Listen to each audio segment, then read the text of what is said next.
a la parabole de Jésus avec le riche et Lazare.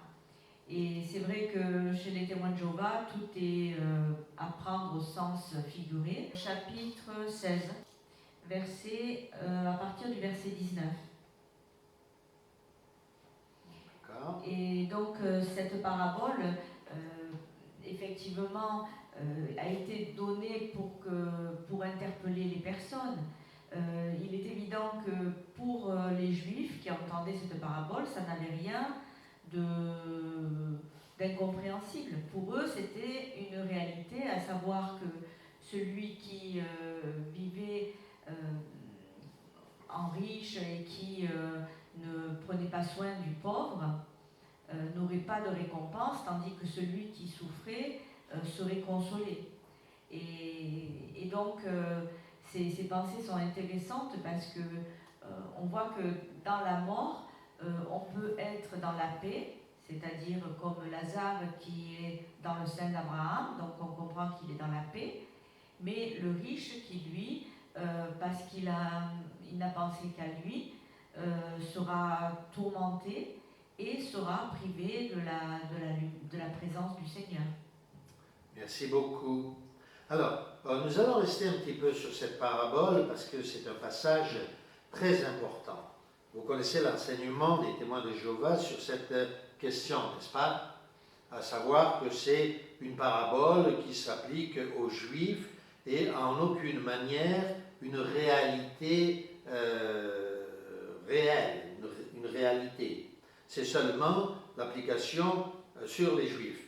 Les Juifs qui perdent le royaume pour que ce royaume soit donné aux pauvres qui représentent bien sûr le peuple, les chrétiens.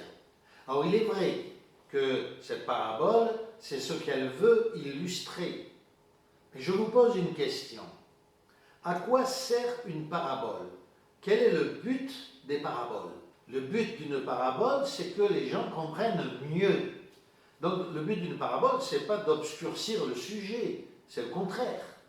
C'est pourquoi Jésus prenait toujours l'exemple des choses de la vie courante, de ce qu'il connaissait, de choses réelles bien sûr.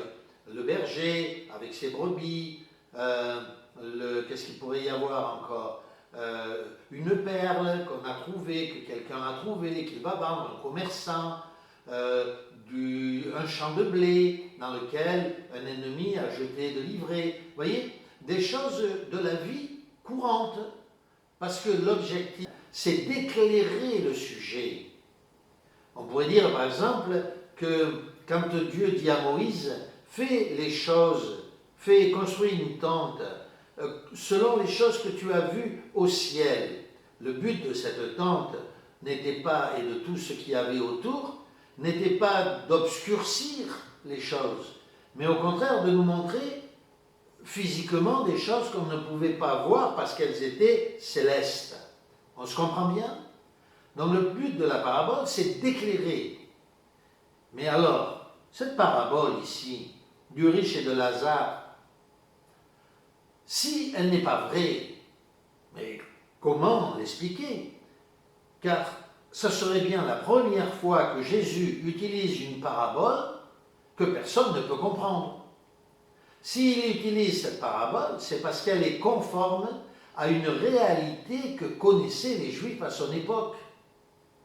Maintenant, je prends un autre exemple.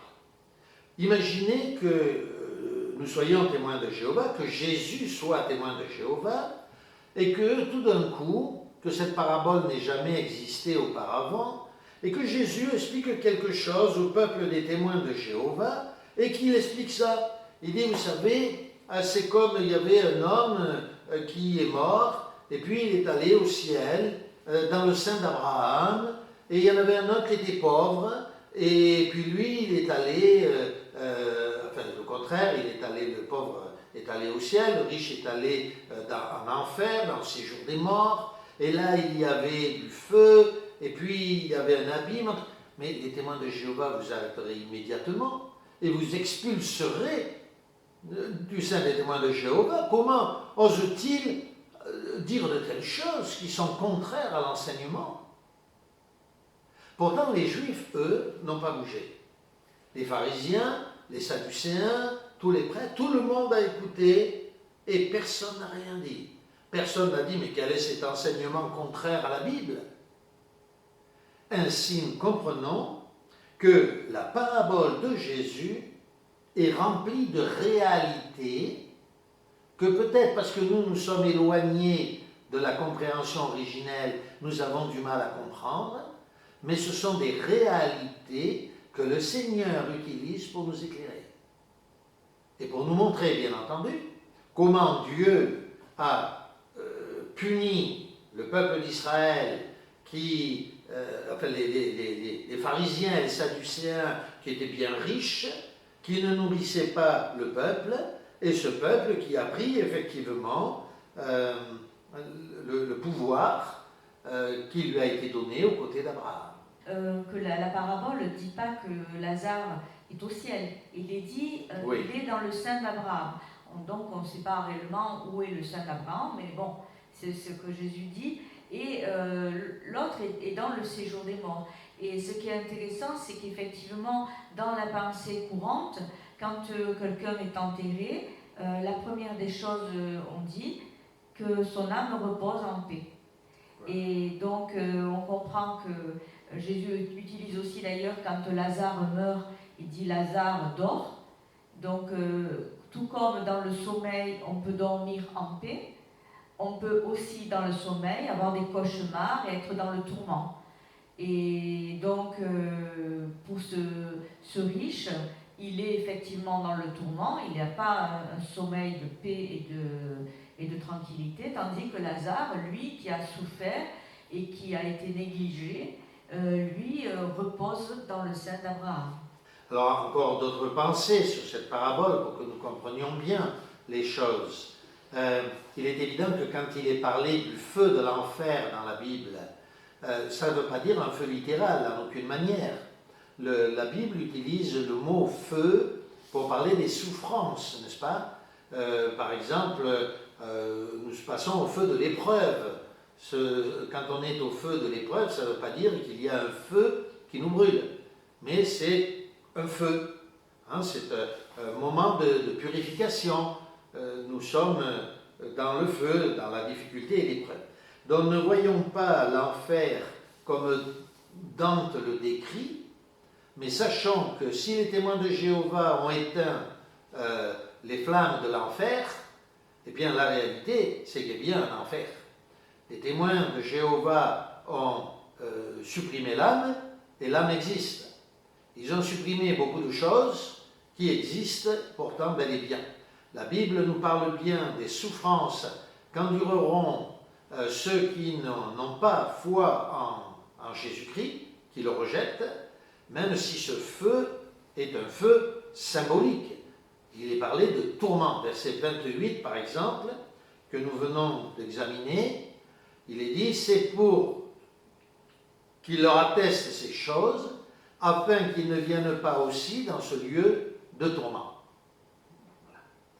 Alors, juste encore un point concernant ce passage. Nous allons lire le verset 30, à partir du verset 30.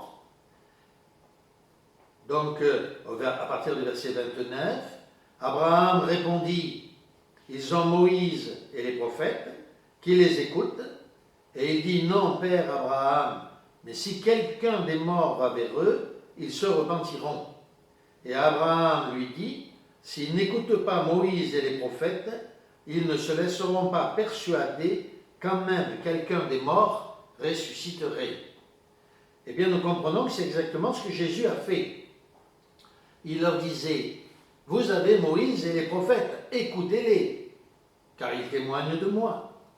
Et de la même manière, il s'est ressuscité des morts, et pourtant, ils ne se sont pas laissés persuader. Donc c'était une prophétie concernant en même temps la résurrection de Jésus et son ministère. Certaines religions ont mélangé séjour des morts et enfer. Voilà. Alors on a traduit du coup séjour des morts par enfer, ou Sheol, ou autre. Mais il y a pourtant bien deux choses distinctes. à savoir qu'il y a bien le séjour des morts, là où tout le monde va, c'est le séjour des morts, et la géhenne. Et la géhenne est représentée par ce feu, la fameuse vallée de Hinnom, la Gé-Hinnom, qui est en fait l'enfer. L'enfer, c'est la géhenne. Si on met bien le mot, la traduction du mot enfer par géhenne, alors on a tout compris. Ceux qui ne se soumettront pas à Dieu seront passibles de la seconde mort, c'est-à-dire la géhenne, le lac de feu et de soufre, qui était traduit autrefois par enfer, infernus en latin. Donc il y a bien une punition, c'est rassurant d'ailleurs quand on y réfléchit, des gens comme Hitler et d'autres abominables qui ont cru qu'en se tirant une balle à la tête c'était terminé, on n'en parlait plus, qu'ils étaient quittes de toute punition. Eh bien non, ils se réveilleront, le Seigneur les réveillera et ils seront passibles de la géhenne éternelle, c'est-à-dire la souffrance, et comme il écrit ailleurs, dans les ténèbres. Ils sont déjà dans les ténèbres, pour certains ils y sont déjà, et ils continueront d'être dans les ténèbres, dans la compagnie des démons. Ils seront châtiés pour ce qu'ils ont fait. Personne n'échappe à son jugement.